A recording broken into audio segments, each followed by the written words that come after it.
Hey everybody, welcome back to my channel. I'm so glad that you decided to come back and take another look. If you've been here before, welcome back. Thank you so much. If you're new here, thanks so much for taking a look and coming and hanging out with us today. I'm still pretty new at this, so from one video to the next, there's a lot of changes that you'll see. I'm trying to nail down exactly how to do this, so thanks so much for bearing with me while I'm in this learning process. I think I definitely finally got some of the audio-visual stuff down, some of the backgrounds. Everything is starting to feel a little more permanent, but I can't describe how much it means to me that people have liked my videos and supported me so much so early on. I had a friend draw my logo for me, and it was amazing. I really enjoyed growing, and I'm still going to continue to grow this channel, but I'm just trying to get everything as, nailed down as I possibly can. One thing I'm trying to do permanently is make it Mobster Mondays or Mafia Mondays. I'm not really sure which. You guys weigh in, let me know what you think works best. But I'm gonna try to get a video out every single Monday from now on. So Mafia Monday, Mobster Monday, I'll be here on Mondays. The mobster I'm covering this week is especially cool because unlike any other Mafia members that I've covered, I have a full account of what happened from this guy's point of view. Questions other than can you send me a pic? Or if you ever want to request that I research somebody, feel free to reach out to me on Facebook or on Instagram. My name is the same on here as on Facebook, YouTube, Instagram, and TikTok, so wherever you prefer to watch videos, I am there, and you can definitely reach out. Giuseppe Carlo Bonanno, also known as Joseph Bananas Bonanno, was born January 18th, 1905 in Castellammare del Golfo, Sicily. His parents were Salvatore Bonanno and Catherine Bonventre. Both of those names are really heavy hitters in the Sicilian Mafia. The Bonventres are a family that's probably just as important and powerful as the Bonannos. And they're close relatives to the Magadinos, who are the Bonannos' closest allies. Joseph Bonanno's uncle, Giuseppe Bonanno, and his older brother, Stefano, led a mafia clan in Castellammare del Golfo. His father was the head of the Bonanno clan. So from the day he was born, he was destined to lead a mafia family. One of the strongest support systems that Bonanno's family had in Sicily was Stefano Magadino, and Magadino was the leader of the Magadino Mafia clan. Stefano was Joseph Bonanno's uncle, and he was his mother's brother. When Bonanno was a kid, it sounds like there was a mafia war going on. I don't see it being called that, but that's what it sounds like was going on over there in Sicily when he was a child. His family's clan went to war with the Bucatello clan. I might be pronouncing that wrong. They had been feuding with Felice Bucatello, who's the leader of the Bucatello clan. During this feud, Stefano and Giuseppe Magadino were killed in the conflict, and that led to their younger brother Salvatore to take revenge and kill members of the Bucatellos. Magadino left Sicily after things got really heated for him over there, and he headed to the United States. Maranzano was already over there in 1902 when Magadino arrived, and he became a very powerful component of the Castellammarese clan. When I heard Bonanno was from Castellammare, I was so curious to know if Maranzano knew Bonanno back in Italy, because they were both born and raised in the same area and they both were in the mafia before they came over to America. And no matter how much I researched it, I legit could not find one thing online that talked about their relationship back in Sicily. I searched hard. I was really trying to find proof that these two had anything to do with each other back in Italy, but I found nothing. There's no records of Bonanno and Maranzano knowing each other in Sicily at all. I did read Bonanno's book though, and he does talk in the book a lot about himself and Stefano Magadino and Maranzano having a relationship back in Italy. In Italy, Maranzano was Bonanno's hero, and it just so turns out that Bonanno's father was Maranzano's hero. So it worked out. They were close. Bonanno's entire family moved to the United States when he was 3 years old. They stayed in the United States for 10 years, and they stayed in Williamsburg, Brooklyn, but they ended up going back to Sicily in 1911. His father passed away 4 years later from complications that arose from injuries that he sustained in a battle in World War I, and his mother sadly died 5 years later from what Bonanno says was a broken heart. His mother strongly encouraged him to go to school and work hard and study so that he could be a professional one day, and her reasoning was that she didn't want him to have calluses on his hands. So he did. He went to school, he tried very hard, and he even attended college. So he was educated. In 1924, Joey Bananas and Peter Magaddino stowed away on a Cuban fishing boat and made it to Tampa, Florida. Bonanno had been in the Mafia pretty much since birth, and he had been active in Sicily since he was a kid. Even though he was being educated, he grew up in the Mafia life, and it sounds like he was getting involved in Mafia affairs at a very young age. But he only fled Italy once Benito Mussolini took control and initiated a crackdown on the Mafia. Up until Mussolini came into the picture, Southern Italy was still controlled by the Mafia clans. They were the government in the area. Mussolini wrote to his prefect, "Your Excellency has carte blanche. The authority of the state must absolutely, I repeat, absolutely, be reestablished in Sicily. If the laws still in force hinder you, this will be no problem, as we will draw up new laws." Mussolini had taken over as dictator, and he had no qualms about doing what he wanted, when he wanted, how he wanted. If he wanted to do something and it was against the law, he changed the laws. He sent the prefect to take control of southern Italy, which was mostly Sicily, and to take control from the Mafia families. The prefect, Cesare Mori, came in and just annihilated the towns that were under Mafia control. He kidnapped, beat, and tortured women and children and used them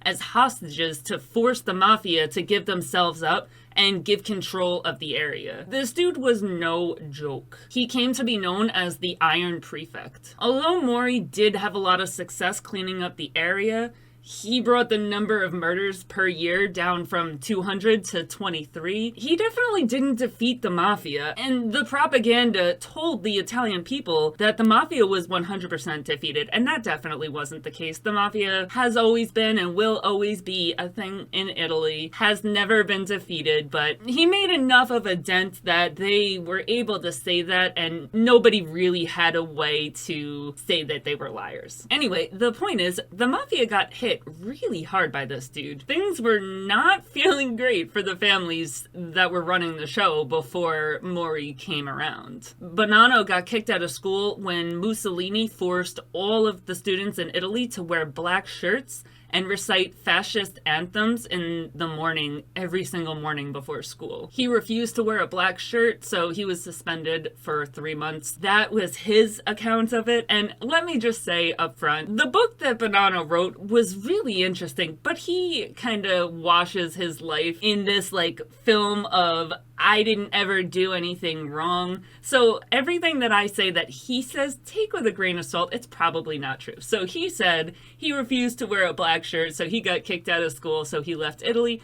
More than likely, there was a lot more to that story. More than likely, he was, doing crimes and ran away to save his mother or something crazy. But I don't think it was over a black shirt, the way that he says. But, fuck do I know. He and his cousin, Peter Magaddino, who was also attending the school to be close to him, they mocked these black shirts and they refused to wear them, so they got permanently kicked out of school. And because of this, he left his entire family behind in Italy and he traveled to Havana, Cuba with Peter. There was a mix-up about Peter's passport. Bonanno says that it was Peter's passport, but I've heard since then that Bonanno traveled with no visa. But if you listen to what he says it's because Peter didn't have the visa, so I really don't know what that is. But he traveled to Cuba with Peter, and in Cuba, they stowed away on a Cuban fishing boat that was bound for Tampa, Florida, because Peter didn't have a legal passport, or because Bonanno didn't have a legal passport. Somebody didn't have a passport, so they stowed away on this fishing ship. So now he gets to America, and he does the same thing that every Mafia member of his time is doing, and he starts bootlegging. He ran a distillery in a basement with two of his friends, Gaspar Di Gregorio and Giovanni Romano. Romano was killed in that basement from an accidental explosion. I don't know the process of making alcohol or what went into making alcohol when it was illegal, but I had no idea that it included combustible liquids that would lead to somebody's death. So that's wild. These people were taking some serious risks to get alcohol on the shelves when America banned it. I had always heard about meth labs exploding and people dying that way. I had never heard of it with alcohol. So It's crazy to hear about, but yeah, Giovanni Romano, he passed away after the explosion in the distillery. But while Bonanno was in this distillery, he can work. He has a really insane work ethic, and he's willing to do whatever he has to do to make money. He also has a very strong loyalty to the old ways of Sicily, which is something that's super rare to see in these younger guys nowadays. You gotta think, Luciano, Anastasia, they're bucking these traditions as hard as they can. They don't want anything to do with the old ways of Sicily or Sicilians. They'll tell anybody that'll listen that they don't agree with the way that the mafia is set up. They don't agree with the values and the traditions that are in place. They want to change things. They want to revolutionize. And Bonanno did believe that moving forward, the mafia had to become more accepting. But he still grew up in Sicily, and he still had a deep-rooted appreciation for his roots, and he had a very big appreciation for traditions of his family before America. And that's because he grew all the way up there. Luciano came over to America when he was a kid, where, Bonanno came over when he was older. He was somewhere between 18 and 21, 22 years old. You'll find also that Anastasia also held on to these values, and the same thing with him. He grew up in Sicily. He didn't leave until he was older, so he had those same core values that he stuck to. While Bonanno was running this distillery, Salvatore Maranzano started to like him and appreciate the ideas that he had, and he realized that they were actually very similar to his own, even though Maranzano was a lot older than he was. He liked that he didn't have to dumb down his language for Bonanno, because most of the guys in the mafia at that time, they were illiterate. They weren't educated. They were very, very beneath the standards of the dialect that Maranzano wanted to discuss things with. If you remember from my Maranzano video, he loved to talk to people about the Roman Empire, about all kinds of things in history, and not very many people at the time could understand or appreciate what he was talking about.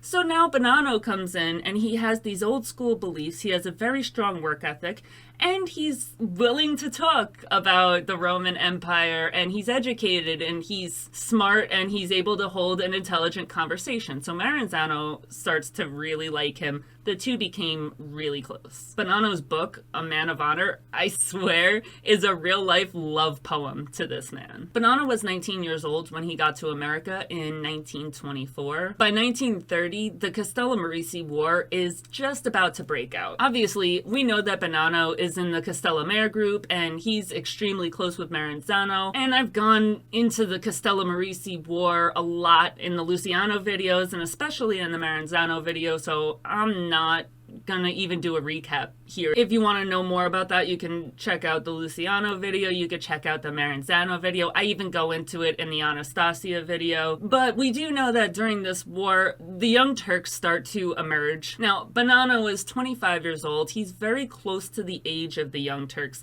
And even some of the people that he was close to, like Stefano Magaddino from his family in Sicily, they turned to the Young Turks. But Bonanno was always more steeped in the ideas of honor and tradition and respect and dignity than the rest of the kids in the Young Turks. So Bonanno definitely knew that this was the way of the future, and he agreed that things should change, but he didn't agree enough that he joined them. Even though he didn't join the Young Turks, he joined forces with them and pretty much offered them if they ever needed any help, and he let them know, hey, I'm an ally, I'm here if you need me. Salvatore Maranzano made a deal with the Young Turks to end the war, and Massaria was killed. Again, I'm just breezing through this because I've gone through the Castellammarese War to nauseating extent in the Luciano and Maranzano videos. If you're interested, go over there. I can't do it again.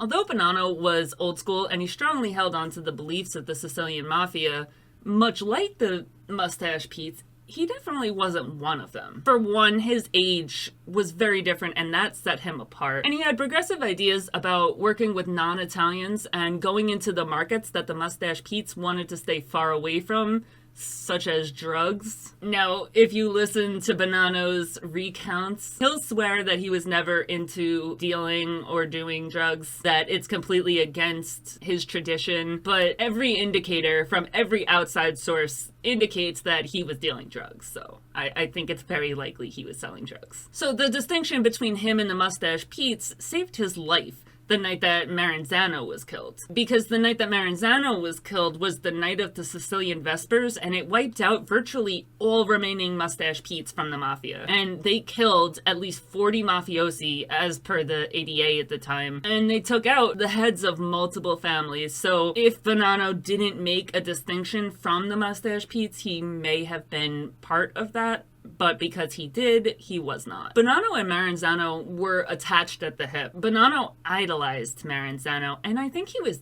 definitely devastated to see him go. But after a whole year of the entire mafia being at war with the Castellammarese War, he was not willing to go to war with Luciano to avenge Maranzano. According to Bonanno, he had no idea that Maranzano was being set to be killed until he was actually killed, and he also had no idea that Maranzano had a hit out on Luciano and planned to kill him. I think it's pretty unlikely that he didn't know anything, but he said that going to war with Luciano would serve no purpose, since Luciano only wanted to run his own rackets. But Anthony Bruno, who's a modern-day mafia expert, he says it's very unlikely that Luciano would have allowed Bonanno to live if he made it clear that he still backed Maranzano. So more than likely, Luciano and Bonanno had a conversation before Maranzano was killed, and it went along the lines of, hey, get on board or join him in that office. And Bonanno did not want to join him, so he let it go. Maranzano had appointed himself Capo dei Tutti Capi, which means boss of bosses. But once Maranzano was killed and the night of the Sicilian Vespers marked a brand new mafia, Luciano got rid of that position overall, and he instead put together a commission, which is a group so that every one family had an equal say in what happened. Maranzano had appointed a boss for each of the 5 families of New York. After he died, Bonanno took his place and became the boss of his family, and he was only 26 years old. He was officially the youngest mafia boss in the entire nation, and to this day is one of the youngest ever bosses of a family, no less a New York family. Even though he didn't take on the position of Capo dei Tutti Capi, he was happy to have the responsibility of the head of the family. He was 26 years old. He called himself father of the family rather than boss, even though almost every person in the mafia was old enough to be his grandfather. And the reason for that is because in Sicily, it was supposed to be more of a family structure. In America, it became very institutionalized. It became like a corporation where the head of the family was the boss of the family, and it kind of lost its family goal. But in Sicily, the way that they're put together is it's the father of the family. As far as the beef between Luciano and Maranzano, he found out later that the beef wasn't even just about getting rid of the Mustache Petes. It was a rivalry over control of the garment district. Luciano apparently demanded nothing from them, and according to Bonanno, he was able to explain his lack of revenge for the death of his family's boss and choosing the path of peace by saying that he knew it was for the family and that they would want it that way. They did not want to go back to hitting the mattresses. If they had to go to another war, it was going to be very bad for morale, and he probably wouldn't win it with every single soldier against him. After the Castellammarese War closed out, Prohibition pretty quickly around that time closed out as well. So the mafia kind of got out of the distillery beer making business because it wasn't profitable anymore since big corporations were making the alcohol again. Once that happened, Bonanno went to work for Peter Bonventre, his uncle, which would be his mom's brother, and he owned a bakery and he went to work over there. He was like a father to Bonanno, who had lost his father at a pretty young age, and he looked out for him and he took the role of his father pretty seriously. In Sicilian tradition, it's pretty typical for a father to take part in his son's choice of a wife. Sicilian men, they don't really get offended or annoyed by it. Well, at least Bonanno didn't. I don't know if every Sicilian man gets offended, but Bonanno didn't. I think it's worth noting right here that if you look at a family tree in Bonanno's family, it's like royalty. It's like they're kings and queens from ancient times. These mafia families, they're all marrying each other in this family. You don't just marry somebody that's not mafia connected. And I think that that's because of this, because the father has a huge say in who the son marries. And I think it's a little more than coincidence of just, oh, they run in the same circles. I definitely think it's to build peace within families the way that it is done in a monarchy or, you know, kings, queens, blah, blah. But that is kind of the background here. But again, they didn't get upset by it. The boys of the Bonanno family, they just kind of looked at it like an endearing thing that their father cared enough about trying to set up a relationship for them. Peter Bonventre brought Bonanno to a small family gathering one day, and he introduced Bonanno around to all the girls, and one girl in particular was Faye Labruzzo, or Fanny to her friends and family. She was the daughter of Don Colorio, a prominent mafia member who owned a 6-story building in Bushwick with a butcher shop and a woman's clothing manufacturer in it, and their house was also in this building, which I don't know if anybody has any idea the costs of housing in New York. Even back then, owning a 6-story house in Brooklyn, even a 6-story, building with stores, millions and millions of dollars. You have to be really, really, really important to be able to own a property like that in Brooklyn. So this dude was not just some average guy in the mafia. Don Colorio is big time. Bonanno and Faye both knew Bonventre's intentions when he dragged Bonanno into Labruzzo's house a few days later. He said that they just made eye contact and were like, oh, just kind of rolled their eyes, and they knew exactly what was happening. They weren't stupid. Faye Labruzzo grew up with 5 brothers and 5 sisters, so it was a big family. Normally around this time, especially in Italian households, families of that size would have a really hard time making it in America. Things were not easy back then, especially because there was a very big fear of Italians at the time. There was the Black Hand scheme, so a lot of Americans were very scared of Italians, Sicilians, so it was really difficult for them to make it. So a family of that size having that much prominence and success in America is a great thing to see. It's also not that surprising because Don Colorio, he had been active since the days of Sicily, and he left that to come to America. He wasn't gonna fall into the poorhouse when he came. She grew up in luxury, but that didn't make her spoiled or snobby at all. She had a job, which was checking the clothing from the factory before it was shipped to make sure that the seams looked good and that everything was well put together. She would flick the clothing on the wooden mannequin to let the seamstresses know that the piece that she was looking at was good to go. She was also an amazing seamstress herself. She made alterations with dazzling speed, and she had a very accommodating and generous disposition.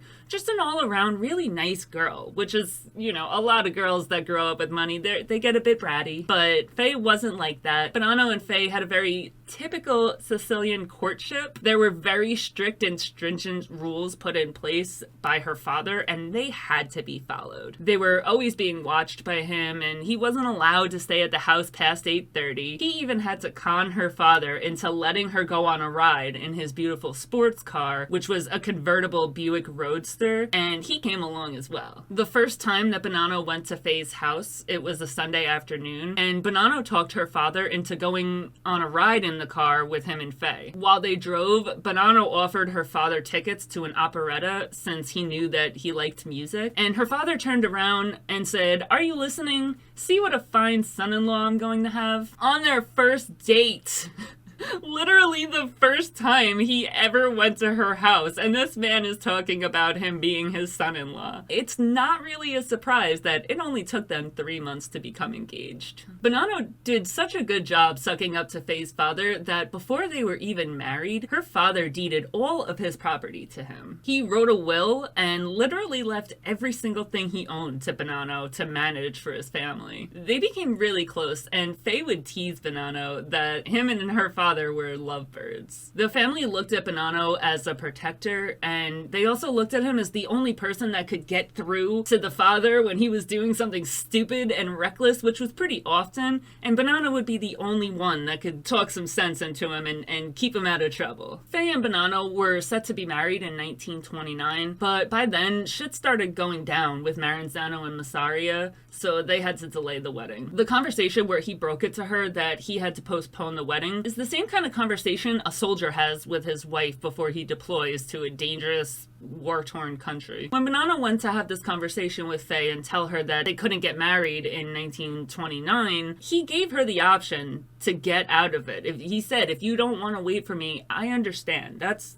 okay. And she said, are you stupid? Like, you're mine. I will wait. It just sucks that we can't get married right now. That day that they had that conversation was the last time that Bonanno saw Faye for 9 months. 2 months after Maranzano was killed in 1931, Bonanno married Faye. Maranzano was supposed to be his best man. I swear, his book, he has, I think there's books 1 through 10. I don't know. I'm on book 7. But the first, 3-4 books of this book, I swear it's a straight up love poem to Maranzano. This man farted sunshine and spit pixie dust in Bonanno's eyes. It really is sad when you think about it, because Maranzano was Bonanno's star, moon, sky, everything. And either way, even if he didn't go to war for him, it was only to preserve his life. And it's really sad. It's sad to see somebody that just looked up to him and idolized him so much get married without him by his side. It was hard on Bonanno. Faye and Joseph Bonanno had 3 children: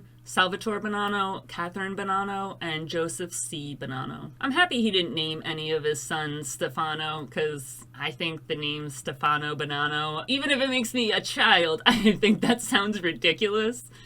But who am I? But Stefano Bonanno, come on. No, that's so mean to do to somebody. During his time as a leader, Bonanno directed his family towards rackets in illegal gambling, loan sharking. He had really strong family connections elsewhere as well. They built strong connections in California and Arizona. And in Buffalo, Stefano Magaddino led the Buffalo crime family, so they were thick as, thieves. Bonanno also moved to Canada as well. According to Bonanno, the reason that he went to Canada was for the purpose of opening a new cheese company there, because he had interests in cheese. We're gonna go later on into probably the real reason that he went to Canada, but we're not going there right now. So he went to Canada at one point, so he had connections in Canada. When I first heard this, I thought, maybe the real reason was for bootlegging, because a lot of bootleggers went to Canada. We know that Capone had significant interests there. P.S. I just learned a new tidbit about Capone, and I hate him. So you know that I love hearing nasty little facts about him. When I was reading Bonanno's book, I found out that the word Capone means castrated male chicken in Italian, which I just love. I love every part of it. Although most mafia bosses, such as Lucky Luciano, Tommy Lucchese, John Gotti, so many of them, they prefer to wear flashy and expensive clothes. Bonanno never did that. He dressed nicely, but he'd never go out in a $3,000 suit. That just wasn't him. A lot of them also preferred to host lavish parties in nightclubs in Manhattan and Miami, and that was another thing that Bonanno absolutely did not do. When he hosted parties, he had small get-togethers in rural retreats, and there he helped prepare pasta and steaks for his guests and associates, so it was more of a family feel rather than the luxury and lavish lifestyle that the other bosses preferred. The only exception to the aversion for wearing expensive and flashy clothes was Bonanno's pinky rings. He preferred ruby, sapphire, jade, or onyx pinky rings, and that was about it as far as expensive items of clothing go, but his pinky rings were pretty big. It was something he was known for. So since I brought Capone up, one thing that I really like about Bonanno, because I hate Capone, is that Bonanno and Capone Capone hated each other. He was asked later on during an interview what he thought of Capone, and he said that he liked him, but that's not true. Capone was at war with Aioli, and Aioli was a member of the Castellammarese faction, so Maranzano and Capone did not see eye to eye. They didn't like each other. And that means that Bonanno hated his ass too, because I don't fuck with people who fuck with people I don't fuck with. One day, Bonanno went to visit Faye, and he was arrested. They found a machine gun in the car that he was arrested in. And the police were convinced that he was Joe Bonventre, a relative of his slain cousin, the Bonventres. They found a machine gun in the car, so of course he must have been a gun runner. Really, it was just to protect himself because they went out during the time that they were at war, so that's why the gun was there. But at the time, Bonanno wasn't a name that was known to them. But Bonventre, that was a very big name in the Mafia. So since they made the Bonventre connection to the Mafia, and the biggest gun runner in the world was Capone, who was connected to the Mafia, the newspapers printed that he was a gun runner for Capone. He griped about this a lot. He said that the mishap of unchecked and untrue journalism is something that he would spend the rest of his life dealing with. He was referred to as Joe Bonanno, an alias of Joe Bonventre, a gun runner for Al Capone. He hated this since Capone was only ever even allowed near the Mafia because Massaria was a desperate, slimy little shit, and he needed men, so he hit up Capone. He double hated this because Massaria and Capone, by extension, was on the other side of the war, so by associating him with Capone in the newspapers, they're associating him with the enemy. Bonanno said in his book that he's sure that long after he's dead, reporters will refer to him as a gun runner for Al Capone, and it's just, there's absolutely no truth to it. In 1938, Bonanno left the country because his entrance into America on the Cuban boat was illegal. He re-entered the country legally and applied for citizenship, and it was granted in 1945, pretty much because he was a millionaire. He also wasn't very known in the country to be involved in the Mafia, so because he was rich, he got citizenship. Frank Costello called a meeting of the bosses of the families for a court hearing against Tommy Lucchese. Costello accused Lucchese of plotting against Anastasia's life. During the trial, Lucchese refused to say one word. He was just giving a smug little smile. He wouldn't speak to anybody. Multiple people tried having personal one-on-one meetings with him, but he refused to speak with anybody. And it was going to get him killed. He was about to get killed. Finally, Bonanno talked to Lucchese alone, and he finally started to talk. Bonanno found out that Lucchese was defending himself as Genovese had said something to make Lucchese feel like Anastasia was coming after Genovese, and if he did, Lucchese would be next. Now, we know Genovese, and we know what a rat he is. So, take that with a grain of salt. It probably didn't happen. Genovese just sucked. Bonanno was able to talk Lucchese into self-preservation, because up until that point, he was ready to die. He wasn't saying anything in his own defense, and they were about to rule that he get killed for trying to kill a boss. He talked Lucchese into throwing his life into Anastasia's hands, saying that he was wrong and Anastasia had the right to decide whether he lived or died. Anastasia said that he wouldn't kill someone who knew that they were wrong and promised to change their behavior. So it worked, but Bonanno told him to do it, he did it, and he lived. And he would have died that day if it wasn't for Bonanno. Bonanno was actually known for being a peacemaker. A lot of the treaties that happened, a lot of the deaths that were prevented, that came from Bonanno. On August 18th, 1956, one of Bonanno's sons, Salvatore, married a mafia princess, Rosalie Perfacci, daughter-in-law to Joe Perfacci, the boss of the Perfacci family, which later they would come to be known as the Colombo family. They claim it wasn't a setup, but it was a huge event because it signaled a really strong alliance between the Bonanno and the Perfacci families, and obviously we know marriage is a good way to make that connection permanent. Bonanno threw his son the wedding of a lifetime. The bosses of each of the families attended, and the boss of every family outside New York came as well. There was representatives from almost, if not all, of the 50 states in America, and probably some from Italy as well. The wedding had 3,000 guests and a 7-foot-tall wedding cake. There was no expenses spared at this wedding, and he just went all out. And it was a night that he remembered forever. It's worth noting here that later on, Rosalie Perfacci wrote a book talking about her relationship with Salvatore, and it did not paint him in a good light. She says that she had a really hard life with him and that he was very bad to her. And that's sad, so I don't know if the wedding was worth it, but she was getting married either way. Might as well have a nice wedding. After Bonanno had moderated the commission court between Lucchese and Anastasia, Anastasia came before the commission again and asked permission to kill Lucchese and Gambino because he got word that they were coming after him again. The commission said no, and Bonanno established what he called the Pax Bonanno, because by telling Anastasia that he wasn't allowed to kill them, they had to guarantee Anastasia's safety, and they had to guarantee that he wouldn't be killed by Lucchese or Genovese because they said no. Everybody involved agreed to a ceasefire. On top of the illegal rackets that he encouraged, he also had several legitimate businesses as well. He owned 3 coat manufacturing companies, he had multiple laundries, he had funeral homes, and he had trucking companies. He owned a funeral home in Brooklyn, and everybody that needed a body to go away would bring it to this funeral home, and he would build special double-decker coffins, and they would fit more than one body at once, so when it was buried, a legitimate burial took place, they would put in the body that needed to go away, and nobody was ever the wiser. He owned a dairy farm in upstate New York, and he also had cheese companies in Wisconsin and Canada, and he also was involved in real estate investments in New York and Arizona. In 1957, Bonanno traveled to Palermo for the Grand Hotel Air des Palms Mafia meeting. I'm so sorry. I know I chopped that the hell up. I'm sorry about that.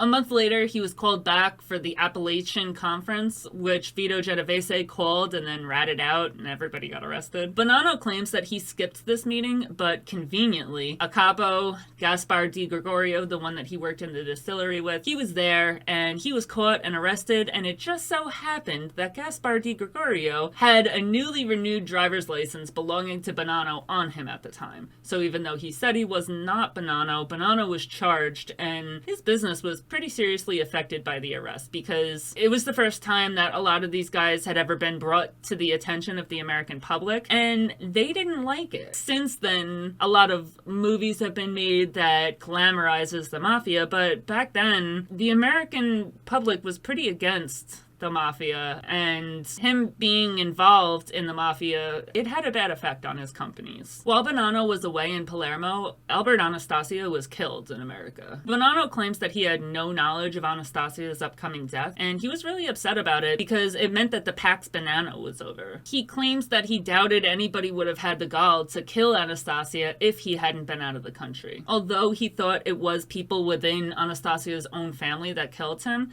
he believed that Genovese and Lucchese knew about it and they didn't do anything to stop it. Which we know it was Gambino and Genovese that had Anastasia killed. I've heard a few other theories and that it was other people, but at the end of the day, the general consensus is that it was Genovese and Gambino who had him killed. But Bonanno says that Genovese and Lucchese knew about it and didn't help but didn't stop the killing. To be fair, it is probable that Bonanno didn't know about plans to kill Anastasia because they were probably the only 2 bosses that actually grew up in Italy. They both leaned towards the conservative side, and that's why Bonanno fought so hard to keep Anastasia in place. So I don't think he would have agreed to Anastasia being killed. But as I said, his book is very washed out and makes it seem like he never did anything wrong. So I don't believe him when he says it, but it doesn't really make sense that he would get on board with it either. In the Anastasia video, I did talk about the truce that Bonanno brokered between Anastasia and Genovese after Genovese had Frank Costello shot. He prevented Anastasia from killing Genovese right then and there, which he easily could have done, and then Anastasia was killed, probably for the decision of not killing Genovese right then and there, which is sad. He talked about how Anastasia had no idea that his life was in danger. It's not like they were at war. He didn't have a bodyguard with him. He just went to the barber and got a haircut and a shave. He had no idea that somebody was after him, and it's not like he died fast. So it's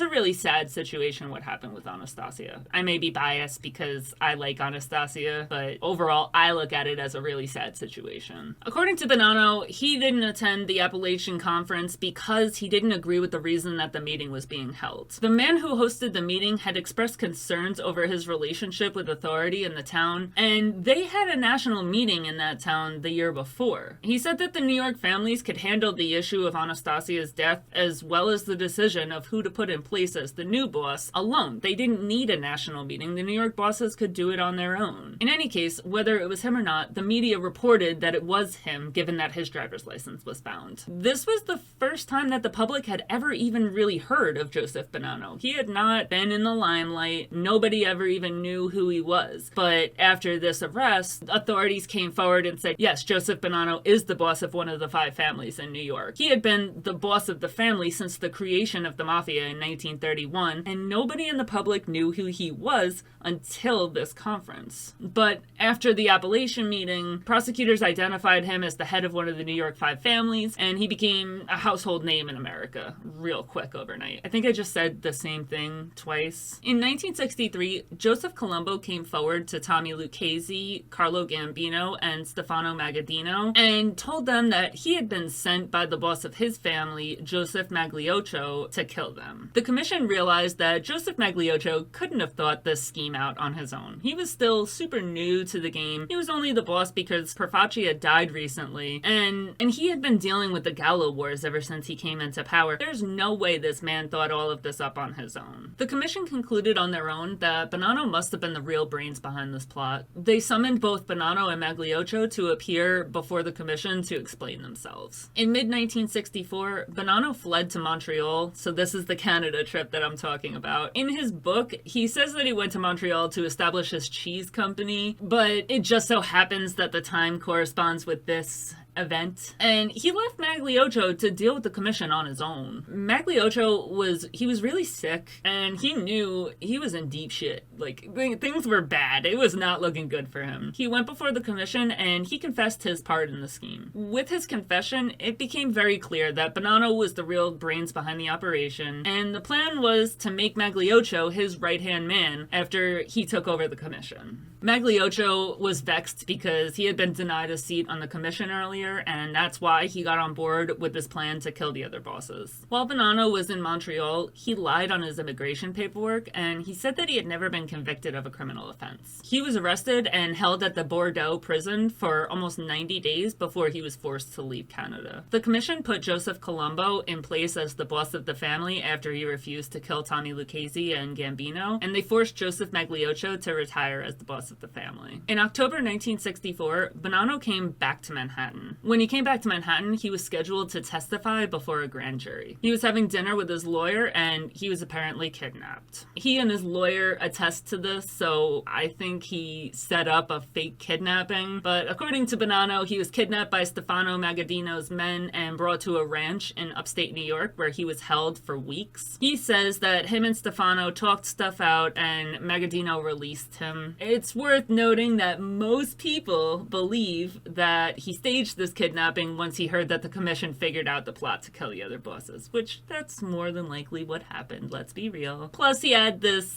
upcoming grand jury that he had to testify in front of, so, it couldn't have been upsetting to get away from that. So he had a lot of reasons to stage a kidnapping and just disappear. After he was released, he had Magaddino's men take him to Texas, and he made his way to Arizona, where he hid out in his house. His house in Arizona had a secret room that he could hide in, so he stayed there for a little bit. The FBI tapped Sam the plumber de Cavalcante talking, and they found out that the other bosses of the New York families were actually really surprised that he disappeared. While he was in Arizona, he had a friend reach out to his son Salvatore, or as other people know him, Bill, and let him know that his father was okay. Salvatore told his lawyer that he was okay, and the lawyer got on TV and said that Bonanno was okay and was going to appear in court the following Monday. Bonanno said that he had no interest in doing this, so when he didn't return, the court subpoenaed Bill to ask where his father was. According to Bonanno, his son did not know where he was at the time, so he couldn't tell authorities even if he wanted to. Salvatore was arrested for not telling the police where his father was located, and shit started to go down at this time. Soldiers in the family could be heard on FBI tapes saying things like, "That son of a bitch took off on us and left us here alone." Not too long after that, he returned to New York, but he didn't broadcast his return. He let his beard grow out and he wore frumpy clothing so that nobody would recognize him. Now, obviously while he was gone, somebody had to take over as the boss of the family. Bill Bonanno, or Salvatore, was the person who Joe Bonanno had named as his consigliere and main proxy. But Gaspar di Gregorio, the one that was caught with his license in the Appalachian meeting, he stepped up to take control of the family. Men in the family were unhappy about Bill Bonanno because he rose through the ranks really fast,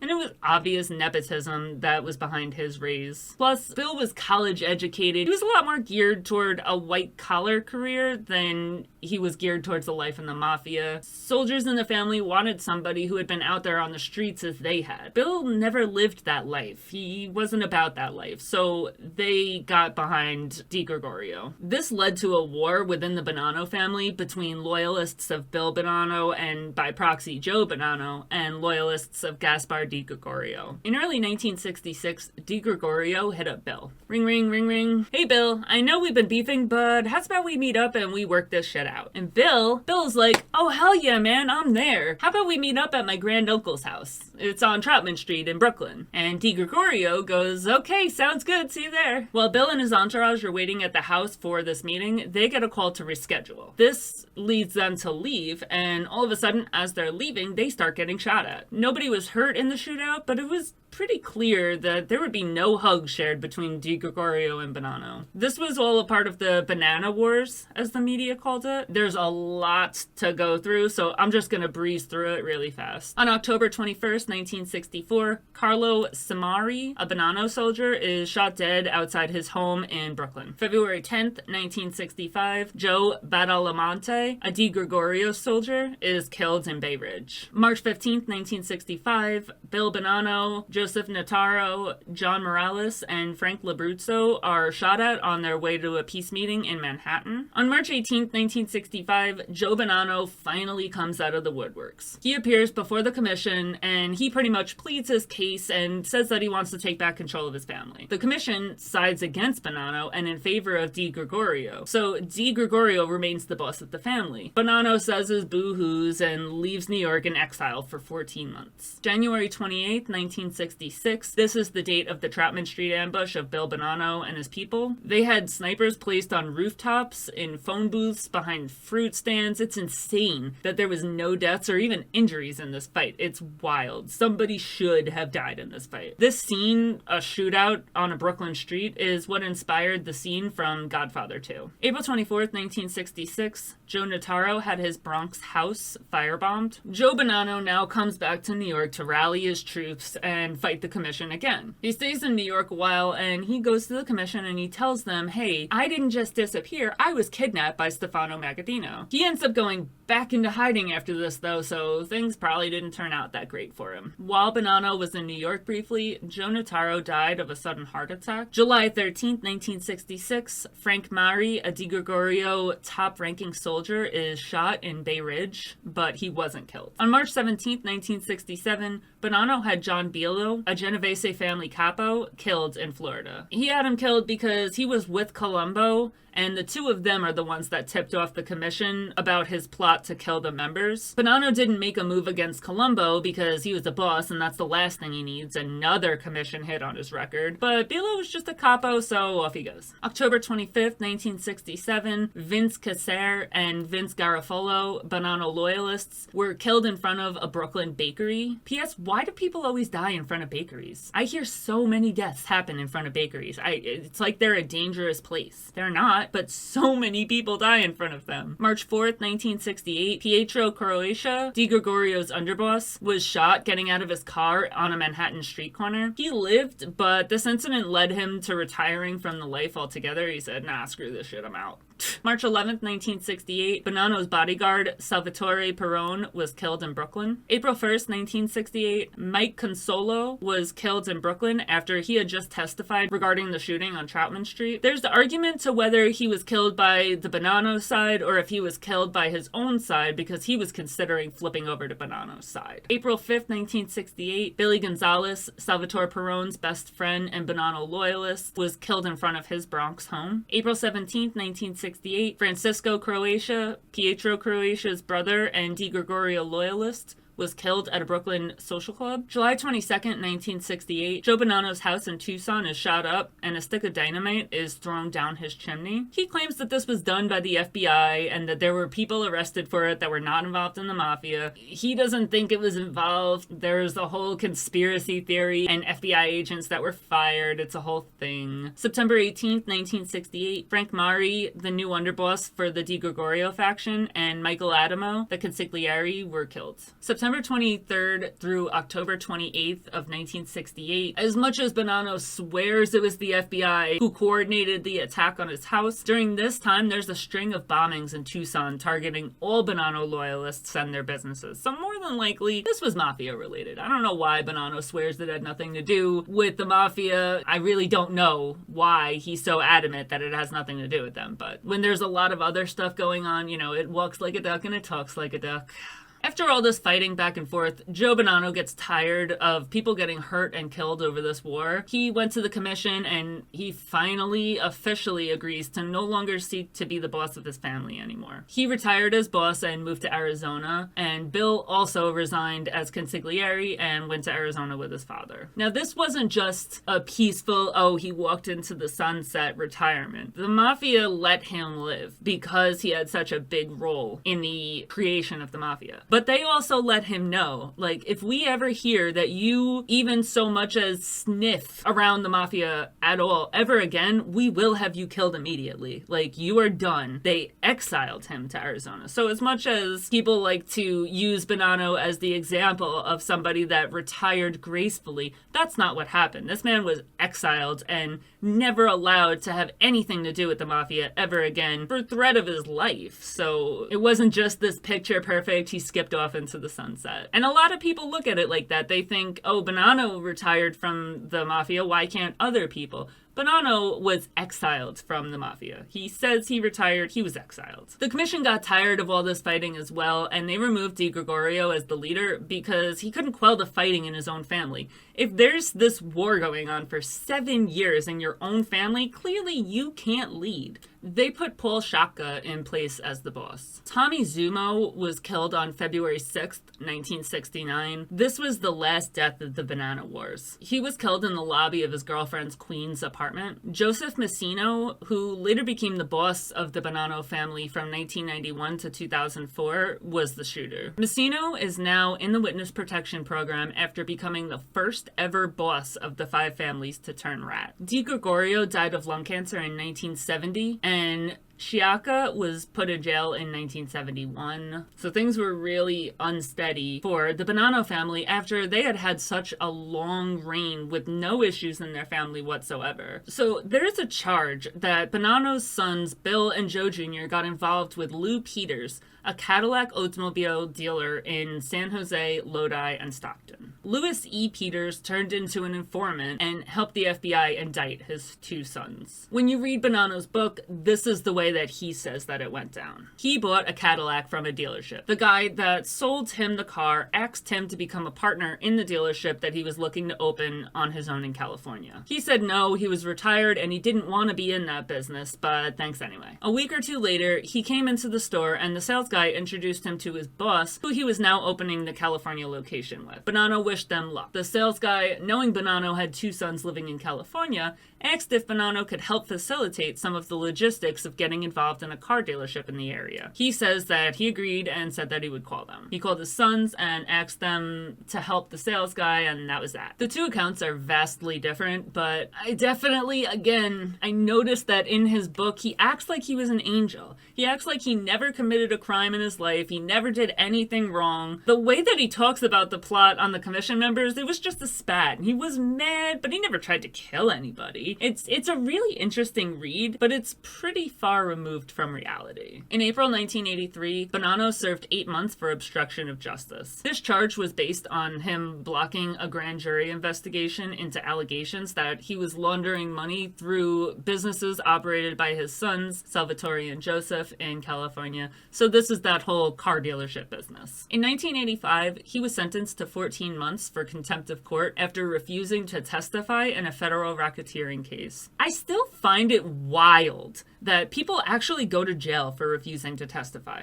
I always thought that the Fifth Amendment protected people from going to jail, so I have absolutely no clue how so many mafia members have gone to prison over refusing to testify. It's crazy. It's written into the Constitution. But I think that there's something that they can do. They can file a motion saying that you can't claim the Fifth. I don't know. But it's wild because a lot of people do serious time over it. This 14-month sentence was after he refused to testify in a federal racketeering case in Manhattan against the leaders of the five families in New York. I think that this is the commission trials where Paul Castellano was being tried. And I'm pretty sure this all came from John Gotti's friends because he was a loudmouth. Something along those lines. It was at the time they were going after the bosses of the five families. Rudolph Giuliani, who went on to become mayor of New York, wanted to question him about statements that he made in his book regarding the origins of the mafia and the existence of the commission. He was transferred from a federal prison to a medical center prison due to his ailing health. By that time, he had already had 3 heart attacks.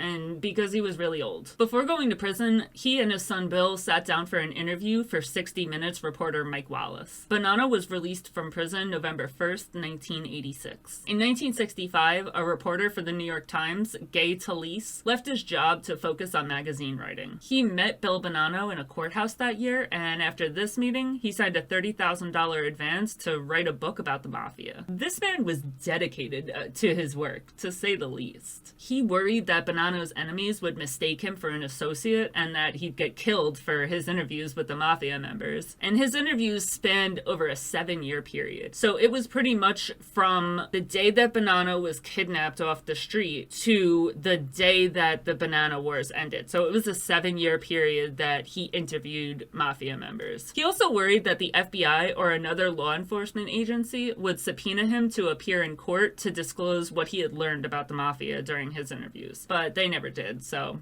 it was something he didn't need to be scared of. He traveled to Castellammare del Golfo to explore and research the Bonanno's origins. The book is called Honor Thy Father, and it's all based around Bill Bonanno. Vito Genovese, Lucky Luciano, and Joseph Perfacci were featured in the book, but the story is about Bill Bonanno and his life within the mafia. The book is finished off with his theory that the Italian mafia is not very different from different gangs that came with previous waves of immigration like the Irish gangs, or Black and Latino gangs that Talese saw as following those gangs. He said that the rise of these gangs, and those before it and after its rise, are rooted in a minority group's oppression. The New York Times criticized this book, saying that it conveys the impression that being a mobster is much the same as being a sportsman, film star, or any other kind of public personality. This book quickly became a bestseller, but Joe Bonanno was furious about it. He didn't talk to his son for over a year, which is wild because he was old school Sicilian. In that